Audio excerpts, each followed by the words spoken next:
예, 계속해서 후입선출법 설명드리도록 하겠습니다. 자, 이제 후입선출법은 아까도 말씀드린 대로 이제 왼편하고 똑같습니다. 왼편은 똑같고요. 자, 일단 먼저 그 계속기록법부터 먼저 해볼게요. 계속기록법으로 하면 1월 3일 날 일단 한 개가 팔렸는데, 요거는 이거 할 때는 1월 4일 날 거를 매입을 하기 전이죠. 그러니까 먼저 뒤에 산 게 먼저 팔리는 방법이라고 하지만 뒤에 산 게 없었기 때문에 이때는 10원짜리가 팔린 게 되고요. 다음에 이제 1월 5일 날 3개가 팔렸는데 이때는 어떻게 됩니까? 이때는 1월 4일 날 매입했던 게 있었죠. 그러니까 이때는 15원에 사온 게 팔린 걸로 된다는 것입니다. 따라서 요거 두 개를 합해 보면 얼마가 되죠? 55원이 되는 것이고, 그래서 이제 여기 이제 계속기록법입니다. 후입선출법 중에서 계속기록법. 따라서 이제 나머지 기말재고자산은 80에서 55를 뺀 25만큼이 기말재고가 되는 것입니다. 이게 이제 후입선출법에 그래서 이제 후입선출법 중 계속기록법이고요. 그 다음에 실질재고조사법은요. 자, 이때는 이제 기말재고를 먼저 계산해야 되는데, 기말재고가 총 2개가 남아있는데 2개 모두 다 1월 2일 날 샀다고 볼 수가 있겠죠. 따라서 기말재고가 20이 되니까 매출원가는 얼마가 된다? 60이 된다. 이렇게 되는 거죠. 자, 이렇게 해서 문제를 다 풀었습니다. 자, 이제 38페이지 2번 재고자산의 포함 항목 보겠습니다. 재고자산의 포함 항목에 대한 설명으로 올바른 것 1번 도착지 인도 조건인 경우에 미착 상품은 매입자의 재고자산에 포함된다. 도착지 인도 조건이 아니라 선적지 인도 조건이 돼야 되죠. 이제 항상 이제 운송 중인 물건들이 문제가 되는 건데, 운송 중인 물건이 될 때는 항상 선적지 기준이냐 도착지 기준이냐. 만약에 우리가 매입을 했는데 이미 선적지 기준인데 이미 그 선적이 되었다고 그러면 판매자 입장에서는 자기가 할 일을 다 한 거기 때문에 우리 창고에 아직 입고되기 전이라고 하더라도 우리 회사에 재고해 잡아야 되는 것이고, 판매자는 매출로 계산을 할 수 있는 것이고요. 도착지 인도 조건이라고 하면 아직까지 도착지에 도착하지 않았기 때문에 우리 회사의 재고자산에 포함되지 않는 것입니다. 그래서 1번은 틀린 지문. 도착지가 아니라 선적지로 고쳐야 맞는 지문이고요. 다음에 적송품은 수탁자가 제3자에게 판매하기 전까지는 수탁자의 재고자산에 포함된다 되어 있는데, 여기 이제 적송품은 뭐 하는 거냐면 이제 물건을 위탁 판매하는 경우죠. 팔아달라고 맡기는 경우거든요. 팔아달라고 맡기는 경우인데요. 그러니까 이제 위탁자가 있고 수탁자가 있는데, 수탁자는 맡아준 사람이고 위탁자는 맡긴 사람이죠. 맡긴 사람, 맡아준 사람. 그래서 이거 물건을 팔아달라고 맡겼다고 해서 매출이 된 것이 아니라, 이 사람이 수탁자가 최종적인 제3자에게 판매가 되어야지 우리가 매출로 잡을 수 있고 재고자산에 제거된다는 거죠. 팔아달라고 맡겼다 하더라도 이 제품은 누구의 재고다? 여전히 위탁자의 재고자산에 포함이 돼야 된다는 것입니다. 그래서 이번 지문, 적송품은 수탁자가 제3자가 판매하기 전까지 수탁자의 재고가 아니라 위탁자의 재고가 돼야 된다는 거죠. 그래서 이번도 틀린 지문이고요. 다음에 재구매 조건 상품은 일단 매출로 계산하고 재고자산을 재매입 시점에 재고자산 회계 처리한다가 아니고요. 재구매 조건부 상품은 이거 일종의 금융거래로 뽑아야 되겠죠. 따라서 이거는 재고자산에서 제외해서는 안 되는 거죠. 다음 4번. 반품률을 과거 경험에 따라서 합리적으로 추정한 가능한 경우에는 상품 인도 시에 반품률을 적용하여 적절히 반영하여 판매된 것으로 봐 판매자의 재고자산에서 제외한다. 이거는 맞는 지문이 되겠습니다. 5번 지문. 할부 판매 상품은 대금 회수 시점에서 판매자의 재고자산에서 제외한다. 이거는 뭡니까? 대금 회수 시점에서 제외하는 것이 아니라 대금이 회수되지 않았다 하더라도 판매 시점에서 재고자산에 제외하는 것이죠. 자, 그래서 여기까지 했고요. 다음 이제 3번 문제 보겠습니다. 40페이지입니다. 다음은 주식회사 서울의 단기 상품 매입과 관련된 자료이다. 다음 자료를 이용하여 주식회사 서울의 매출원가를 계산하면 어떻게 되나라고 되어 있습니다. 결국 이제 매출원가를 지금 구하는데, 여기 보니까 기초재고자산 단기 매입액은 다 나오잖아요. 결국 기말재고자산을 얼마로 잡느냐에 따라서 답이 결정되는 그런 문제가 되겠습니다. 그래서 이제 지우고 다시 설명드리죠.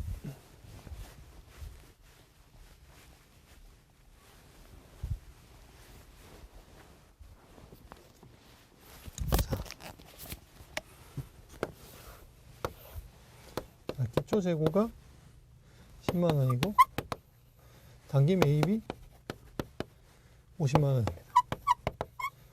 자, 그랬는데 심지어 우리 기말 재고가 확정이 되면 매출원가는 자동으로 끼워 넣기로 결정이 될 것입니다.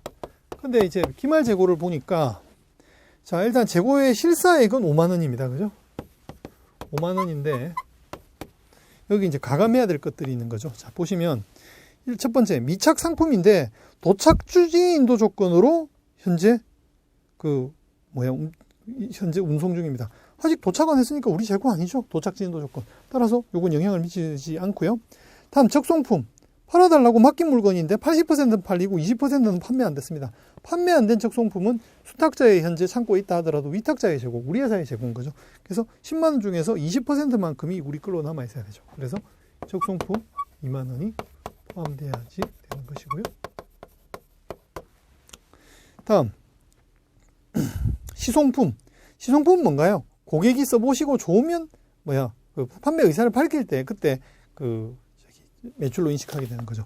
자, 고객이 매입 3만 원 중에서 고객이 매입 의사를 표시한 건 이미 팔린 건데 2만 원만큼은 고객이 가지고 있다 하더라도 우리 회사의 재고인 거죠. 그래서 2만 원만큼은 시송품.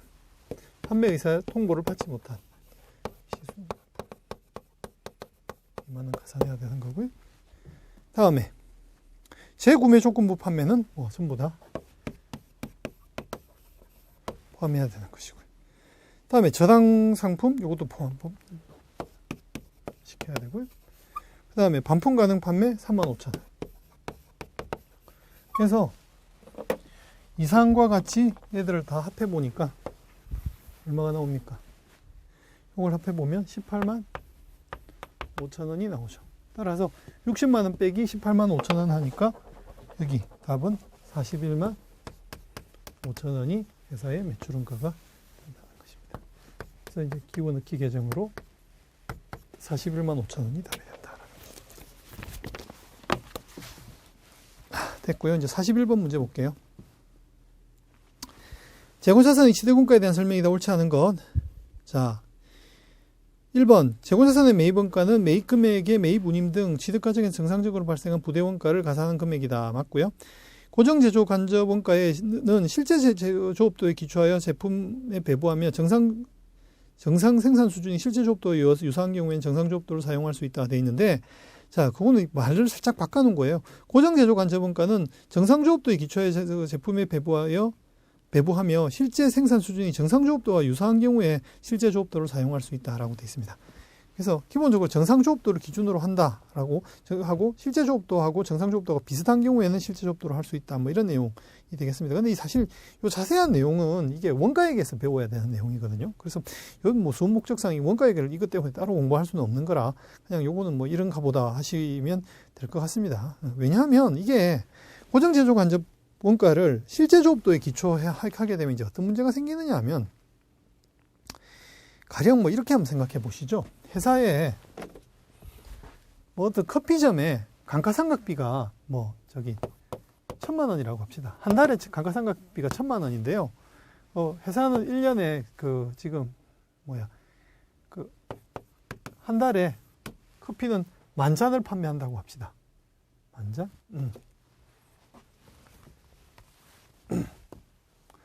평균적으로는 10만 잔을 판매한다고 합시다. 그렇게 되면, 자, 이걸 갖다가 공 5개를 지우게 되면, 결국 우리가 커피 한 잔당 감가상각비는 얼마가 됩니까? 1,000원이 되겠죠. 원래 커피 한 잔에 이제 배부돼야 될 감가상각비는 1,000원이 돼야 되는데, 원래 정상 이게 만약에 이제 평소에는 10만 잔을 파는 그러한 커피 전문점이라고 해요. 자, 원래 이런 데였는데, 만약에 그 달 따라가지고, 이게 판매가 잘 안 돼가지고, 그때 따라서 휴업을 했던가 해가지고, 10,000잔밖에 못 팔았다고 해요. 근데, 감가상각비 이제 1,000만 원입니다. 그럼 어떻게 돼요? 커피 한 잔에 배부돼야 될 감가상각비가 10만 원이 되죠? 10,000원이 되죠? 그러니까 이게 뭐가 됩니까, 여러분?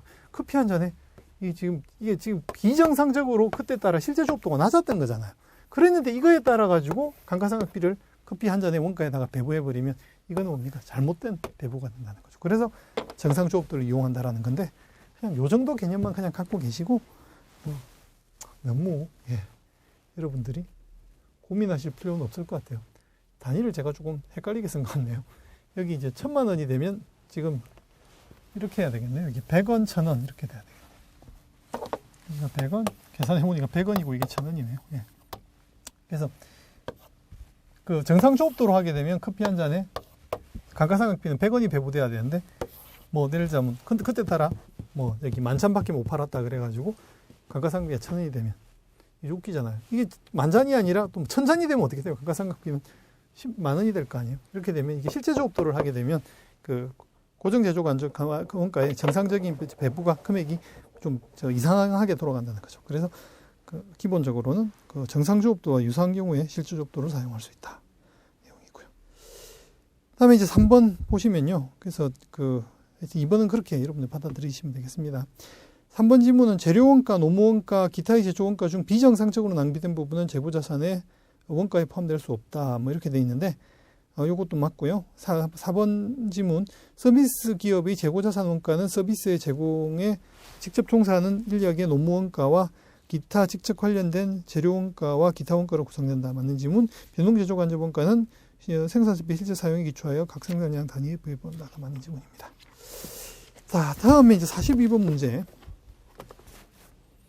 제가 지금 칠판에 썼던 건 이제 지웠었는데 후입선출법의 장단점 한번 보시죠. 그 현재 일반 기업의 기준에서는 여전히 후입선출법을 인정하고 있습니다. 하지만 현재 한국채택국제회의 기준에서 후입선출법을 현재 인정을 하고 있지 않는데요. 자, 그 이유를 이제 여기서 이제 우리가 배워보는 거죠. 자, 후입선출법에 대한 서술이다. 옳지 않은 것은 자, 후입선출법의 매출원가는 가장 최근에 구매한 재고가 포함되어 현행원가를 반영한 가액이 된다. 맞습니까? 틀립니까? 맞죠? 예, 아까 그 우리 좀 전에 우리 풀어봤던 그 37페이지하고 38페이지 사이에 그 5번 문항, 6번 문항 보시면 후입선출법에 그 우리가 파악할 수 있잖아요. 그 보시면 그 매출원가는 가장 현행원가를 포함했다는 그 반영한 그런 가액이 됩니다. 그러니까 이제 1번은 맞는 지문인데 2번 지문. 후입선출법을 이용하게 되면 재고자산이 단가가 상승하는 시기에 회사 입장에서 이익을 가장 적게 잡음으로 법인세 절세 효과가 있다. 이것도 맞습니다. 사실 후입선출법이 살아남은 가장 큰 이유 중에 하나는 사실 후입선출법은 굉장히 비정상적인 방법이라고 볼 수 있잖아요. 실제 물량 흐름하고는 맞지 않는 방법이잖아요. 그럼에도 불구하고 후입선출법이 계속 이렇게 살아남을 수 있었던 것은 이렇게 물가가 일반적으로 그동안 계속 상승을 하고 있었죠. 상승하는 시기에 법인세 절세 효과가 있기 때문에 그래서 사실은 그 후입선출법을 계속 적용하고 있었다는 거죠. 그다음에 수익 비용이 대응이 적절한 방법이다 되어 있는데 조금 전에 매출원가가 가장 현행원가를 반영한다 그랬잖아요. 그러니까 수익 비용 대응에 적절한 방법이라고 하는 말 지문이 맞는 지문이 되는 것입니다. 그다음에 이제 4번도 맞는 지문인데 이제 4번 지문 때문에 사실은 후입선출법의 적용이 현재 한국채택국제회의 기준에서는 금지되고 있는데요. 자발적 또는 비자발적 재고 청산 활동에서 이익 조작의 여지가 있다. 이게 맞습니다. 왜 그러냐면 지금 후입선출법이 회사가 이익을 계속 작게 계상하는 방법이라고 했는데 작게 계상한 가장 큰 이유가 뭐가 되는 거죠? 과거에 아주 싸게 샀던 재고를 여전히 안 팔린 상태로 장부상 기록을 하고 있어서 그런 거죠. 근데 만약에 과거에 아주 싸게 샀던 재고가 안 팔리고 있는 상태가 유지되기 때문에 회사가 이익을 계속 적게 계상하는 것인데 만약에 그 이익을 갖다 이번에 만약 그동안 과거에 굉장히 저렴하게 샀던 과거에 저렴했다고 과거에 싸게 과거에 이제 단가 계속 올라왔으니까 과거에 싸게 샀던 재고가 이제 판매가 되면 어떻게 됩니까? 이번에는 이익이 갑자기 많이 실현이 되겠죠. 회사가 만약에 이익이 안 난다고 할 때 근데 경영자는 회사가 이익을 실현하기를 원하고 있습니다. 그랬을 때는 어떻게 한다? 그 후입선출법을 적용하는 회사는 의도적으로 기초재고자산을 팔리게 만들어 버릴 수 있죠. 그래서 이익을 이렇게 한꺼번에 실현하는 가능성이 있는데 이런 것들을 갖다가 후입선출법 재고청산 문제라고 얘기합니다. 그래서 4번이 이제 맞는 지문이고요. 이게 사실 후입선출법의 가장 큰 단점이고 이것 때문에 현재 한국채택국제회의 기준에서 그 후입선출법의 적용을 금지시키고 있는 상황이고요. 다음 이제 5번 지문 보시면 물가 상승 시 재고자산을 과대계상한다. 과대계상이 아니라 과소계상이기 때문에 5번은 틀린 지문이 되는 것이죠. 자, 이제 42번 문제 더 알아보기 좀 읽어보시면요. 제가 읽어보겠습니다. 후입선출법을 적용하면 최근 매입한 재고자산의 원가부터 매출원가로 대체되기 때문에 현행원가에 가까운 매출원가를 매출수익에 대응시킬 수 있다. 또한 회계기간 중 매입단가가 상승한 경우 후입선출법을 적용하면 세금 부담을 감소시킬 수 있다. 그러나 후입선출법을 적용하면 재무제표의 재고자산은 최근 원가 수준과 거의 관련 없는 금액으로 표시되고 재고자산이 과거의 낮은 지도원가로 계상되어 있을 때 의도적으로 당해 재고자산이 매출원가로 대체되도록 하여 이익조정의 수단으로 활용될 수 있기 때문에 이러한 문제 때문에 한국재테국제 기준에서는 금지시키고 있고, 이를 후입선출법의 재고 천상 문제 라이포 리퀴데이션이라고 씁니다. 다음 이제 43페이지의 6번 문제로 넘어가도록 하겠습니다. 재고자산의 감모손실과 재고자산의 평가손실에 대한 문제입니다.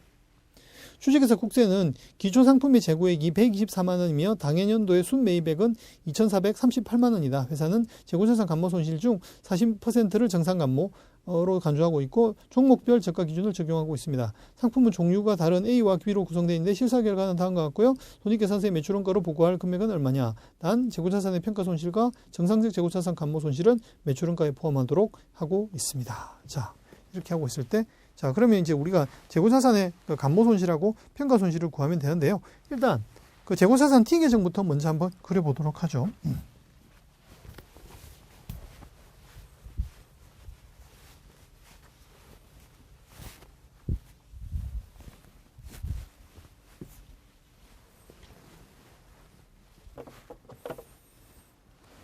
자, 일단 기초재고가 124만원, 순매입액은 2,438만원입니다. 따라서 자, 기초재고가 124만원, 다음에 단기 매입이 2,438만원입니다. 이렇게 되고요. 자, 그래서 이제 결국 기말재고를 구하면 매출원가를 구할 수 있다는 것입니다. 그래서 지금 우리가 기말재고를 계산하는 그 과정을 우리가 이제 겪어봐야 되는데요. 자, 이제 A 상품이 있고 B 상품이 있습니다. 자, A 상품은 현재 장부상 1000개고요. 얘는 장부상 800개. 그 다음에 단가를 그 다음에 단가는 장부상 단가는 900원. 얘는 700원입니다. 자, 그 다음에 이제 여러분들 이제 보면 결국 이제 수량과 단가를 조정을 할 건데요. 여러분 생각에 수량을 먼저 하셔야 될 것 같아요? 단가를 먼저 해야 될 것 같아요? 여러분 생각 어때요? 자, 여러분들 이거는 이렇게 생각하시면 돼요. 실제 이게 지금 업무 프로세스인데요. 회사들이 월말이나 연말이 되면 주기적으로 재고자산을 실사를 합니다. 재고자산을 실사할 때 수량을 보겠습니까? 단가를 검토하겠습니까? 수량을 먼저 검토합니다. 그러니까 항상 우리가 먼저 검토해야 되는 게 수량부터 구해야 되는 거라는 거죠. 그래서 실제 수량을 따져봤더니 1000개가 있어야 되는데 창고에 가봤더니 몇 개밖에 없더라? 900개밖에 없더라는 거예요. 또 800개인 줄 알았는데 창고에 가봤더니 750개밖에 없더라는 거죠. 100개랑 50개는 각각 어디로 온가? 사라지고 없더라는 거죠. 이해하시겠습니까? 그래서 수량 차이를 먼저 구한다는 걸 여러분들이 주의하셔야 돼요. 그래서 수량 차이를 구하고 이제 단가는 그대로 적용을 합니다. 이렇게 하고 나서 그 다음에 이제 우리가 가격 차이에 대해서 구해보는 거죠. 자, 지금 900개인데 이번에는 이제 단가를 검토해 보는 거죠. 자, 단가가 자, 지금 개당 900원으로 돼 있잖아요. 이 상품은. 그런데 판매하면 얼마를 받을 수 있습니까?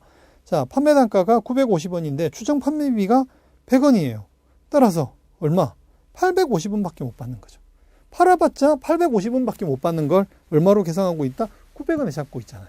그러니까 요거만큼 어떻게 한다? 재고자산의 평가손실로 잡아야 된다는 거죠. 그래서 A 상품의 판매 단가는 950원인데 추정 판매비는 100원이기 때문에 어떻게 850원밖에 회수를 할 수 없다는 거죠. 따라서 요 양자의 차이를 구해보시면 여기가 9만원이 되고요. 요거의 양자의 차이는 45,000원이 되고요. 그래서 여기 지금 여기 결국 수량 차이잖아요. 이 수량 차이인데 이 수량 차이를 뭐라고 부른다? 재고자산 감모 손실이라고 부르고요. 그 다음에 여기 가격 차이인데요. 가격 차이는 뭘로 부른다? 재고자산 평가 손실이라고 부른다는 거죠. 이해하시겠습니까? 자, 그래서 자, A 상품에 대한 수량 차이는 9만원, 가격 차이는 45,000원. 이렇게 되고요. B상품 구해보시면, 요거 맞아. 요거 해야 되겠네요. 자, 750원인데, 750개가 있는데, 요 가격을 보니까, 자, 판매 단가는 800원인데, 추정 판매기는 50원. 즉, 750원을 받을 수 있습니다. 700원짜리인데 750원을 받을 수 있다? 그럼 뭐가 돼요?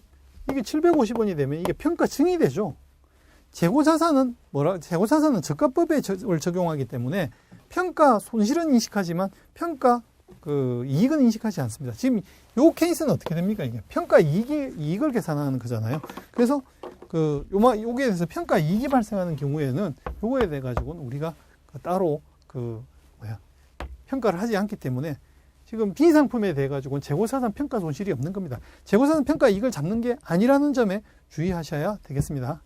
그래서 요 차이만큼은 얼마가 되느냐 하면 35,000원이 되죠. 이렇게 되겠죠. U라고 쓴 건 이제 unfavorable, 불리하다는 건데, 이제 여러분 원가액에 먼저 공부해 보시면 맨날 쓰는 용어가 되겠습니다. 어쨌거나 요거 두 개를 합해 보니까 이제 재고자산 평가 손실은 재고자산 감모 손실은 합계액이 125,000원, 재고자산 평가 손실은 45,000원이 되죠. 자, 그런데 문제에서는 뭐라고 지금 되어 있습니까? 지금 매출원가 여기 보시면 원래 회사가 재고자산의 단가로는 원래 장부가 감모 손실이나 평가 손실을 잡기 전에는 얼마로 잡았었겠습니까? 여기 1,000원 곱하기 900원, 그 다음에 800원 곱하기 700원에서 146만 원으로 원래 잡았었겠죠. 원래 기말재고로 146만 원을 잡았을 텐데요. 이렇게 146만 원을 잡았을 텐데, 이제 146만 원을 잡고 나머지를 원래 매출원가라고 했을 거 아니에요. 여기 나머지 매출원가를 계산해 보면 24 160 000, 이제 요 매출원가는 뭡니까? 여기 재고자산 감모 손실이나 평가 손실을 반영하기 전에 매출원가는 24 160 000으로 잡았을 거란 말이에요. 이렇게 돼 있었는데 여기서 이제 추가로 매출원가를 잡아내야 되죠. 자, 보니까 여기 재고자산 문제 보면 재고자산 평가 손실은 모두 다 매출원가래요. 이거 다 매출원가. 45,000원 모두 매출원가고, 그 다음에 재고자산 감모 손실 중에서 40% 정상적인 감모 손실은 여기 이 중에서 40%만큼은 매출원가로 가야 되는 거. 정상 감모 손실은 매출원가로 가야 된다니까 125,000원 곱하기 40% 더하기 45,000원. 요거 별표한 거 요 두 개를 합한 금액 요거만큼 얼마? 95,000원도 매출원가에 가산해야 된다.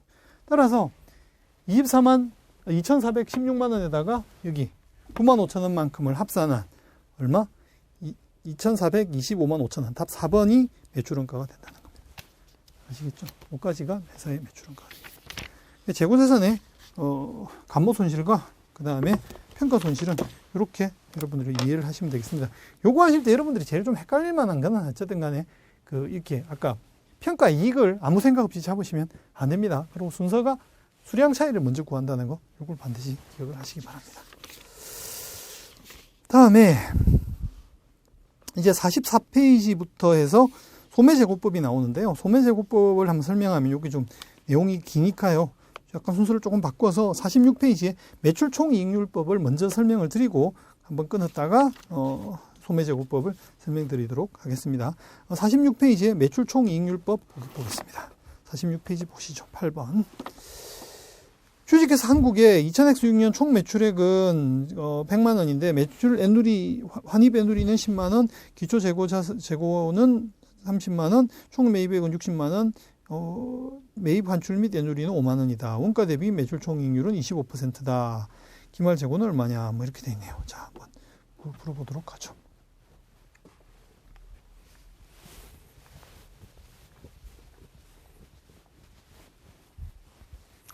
자, 이 재고자산 문제들은 일단 모르겠으면 일단 T계정을 그리고 보는 겁니다. 자, 기초재고가 30만 원이잖아요. 그래서 기초재고가 30만 원. 그 다음에 이제 단기 매입이 얼마냐는 건데, 여기 단기 매입은 항상 순액이 와야 되거든요. 총액이 아니라 순액이 와야 되거든요. 자, 총 매입액은 60만 원이지만 이 중에 매입 애누리 환출이 5만 원이 있었잖아요. 따라서 얼마가 돼야 됩니까? 55만 원이 매입이 됩니다. 60만 원이 아니라 55만 원이 돼야 되고요. 자, 그 다음에 이제 그 회사에서 지금 문제에서 물어본 건 기말재고인데 매출원가를 먼저 구하면 기말재고가 정해지는 뭐 그런 방식이 되겠죠. 자, 그런데 회사의 일단 매출을 봅시다. 회사의 매출은 얼마다? 총 매출은 100만 원인데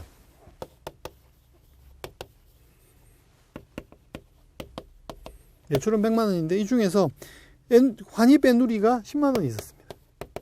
따라서 회사의 매출은 90만 원이 되는 거죠. 자, 회사의 매출은 결국 90만 원인데요. 자, 그 다음 보세요. 원가 대비 매출 총이익률입니다. 예.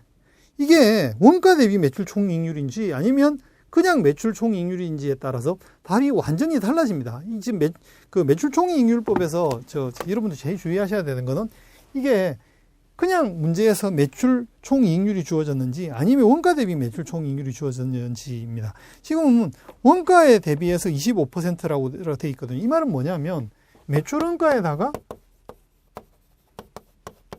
이익을 25%를 얹어가지고 판 게 매출이 됐다. 이런 뜻이거든요. 지금 여기서 의미는 매출에다가 이익을 25% 얹어서 매출을 인식했다는 내용이 되거든요. 따라서 매출에서 여기 1 더하기 그 이익률을 나눈 것이 매출원가가 돼야 됩니다. 따라서 90만 원에서 요거 90만 원 나누기 1 더하기 0.25 요거를 한 값이 뭐가 된다? 매출원가가 된다는 겁니다. 그래서 요 매출원가를 구해보시면 72만 원이 됩니다. 따라서 여기가 72만 원이니까 기말재고는 얼마가 됩니까? 여기가 85만 원. 따라서 여기가 기말재고는 13만 원이 되겠죠.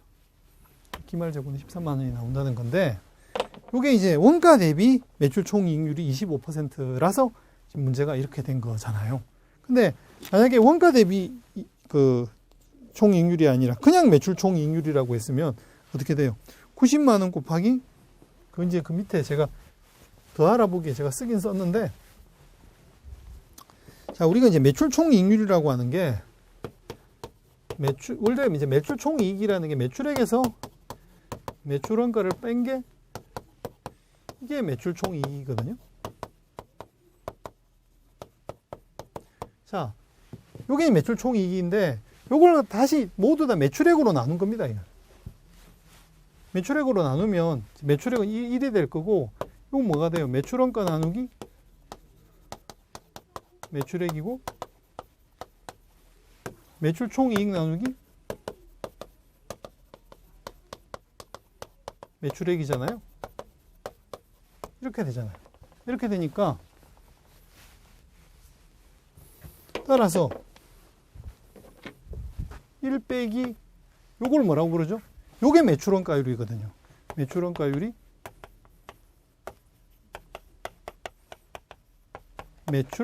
요거는요. 매출 총이익률이죠. 매출 총이익률이 된다. 따라서 지금 만약에 매출 총이익률을 25%라고 했다면 이게 25%면 매출원가율이 75%라는 뜻이 되거든요. 매출원가율이 75%라는 뜻이 돼버리고 따라서 매출액이 아까 90만 원이었다고 하면 90만 원 곱하기 75%가 요게 매출액이 매출원가가 돼가지고 얼마가 되는 거예요? 67만 5천 원이 매출원가가 되는 거죠. 이게 67만 5천 원이 되니까 기말재고는 얼마가 되겠습니까? 이거에 따라서 바꾸면 되겠죠. 그래서 매출이익률법 구하실 때는 원가 대비 매출 총이익률인지 아닌지에 대해서 반드시 주의를 하셔야 될 것 같습니다. 자, 일단 여기까지 해서 한번 끊고요. 소매제고법 계속 설명드리겠습니다.